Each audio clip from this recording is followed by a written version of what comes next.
It's a beautiful day to be alive. Blue sky smiling at me. How's that? Nothing but blue skies do I see. My name is Wiley Ross, and I am painting Willie Nelson on the side of this building.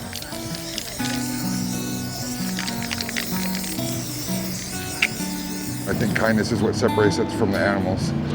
To be in the cult of kindness, all you have to do is just be kind. It's the only cult that doesn't have a leader. I care so much for the people that don't have people that care for them.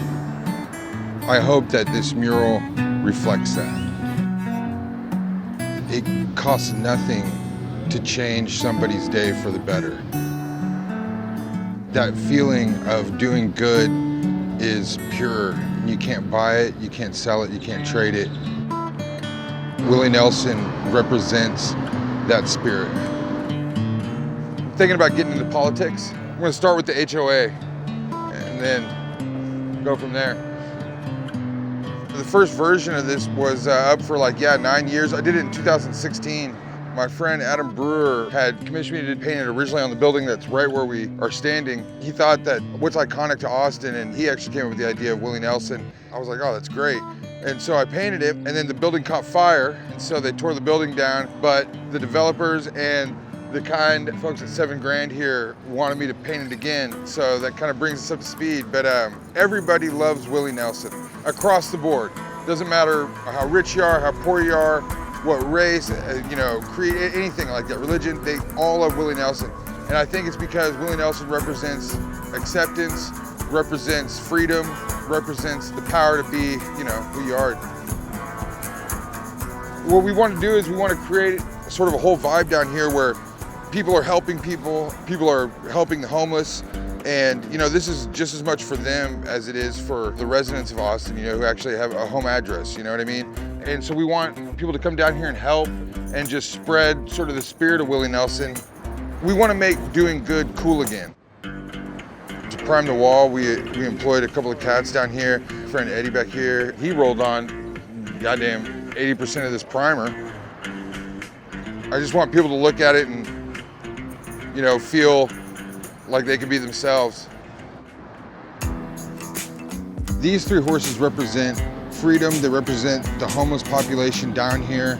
But that one white horse right there represents a friend of mine and Karma's brother, Chance, his horse, Cavalier, which has passed, but was his best friend, and I felt as though deserved to be immortalized on the wall. I heard Austin was super cool.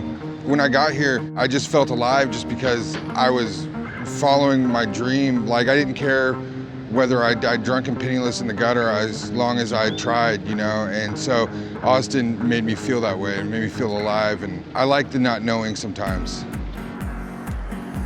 My dream was just to pursue music and be a musician, and that's what I wanted to do. I was in love with Nirvana and Kurt Cobain and the whole aesthetic of punk rock, and I just wanted to be in a band, and I felt like I was different. I think it's because my mother always told me that I was good at stuff that I just assumed that I was, and in hindsight, I was not. Those early days were really bad. I didn't realize what it took to follow your dream, but I was willing to do whatever it took to do it.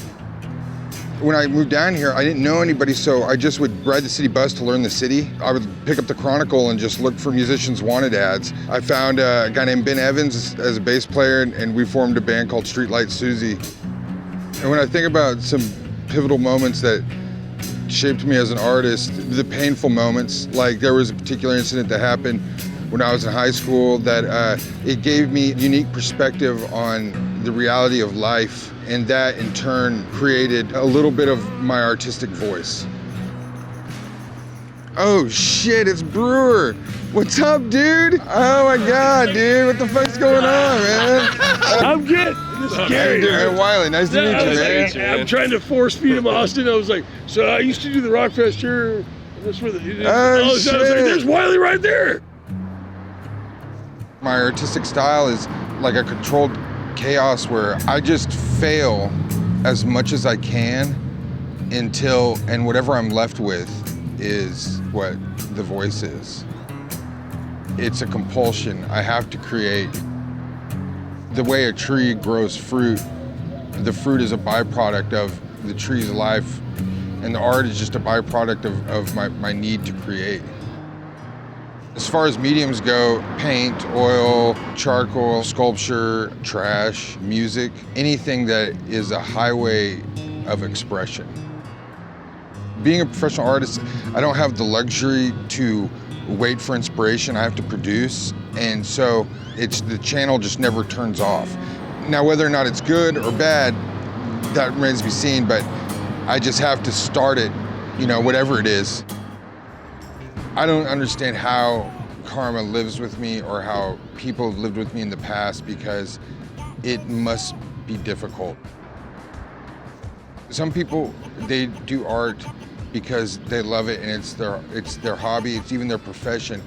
It sounds cool on paper and it's cool for a weekend, but when you have to live with it day to day, it is that shit wears down like the way water erodes a mountain.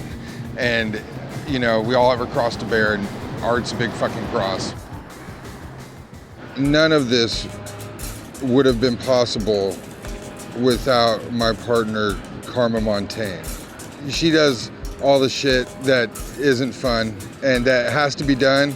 She's the flip side of the coin. I get to be heads and she gets to be tails. I'm a personal favorite of cumulonimbus clouds.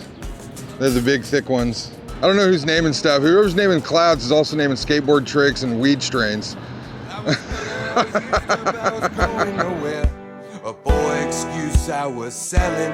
Well, I wallowed in self-pity at the depths and despair. A grip on my life I was losing. And then I heard change, yeah, change is gonna come. Well, I guess I best get to changing.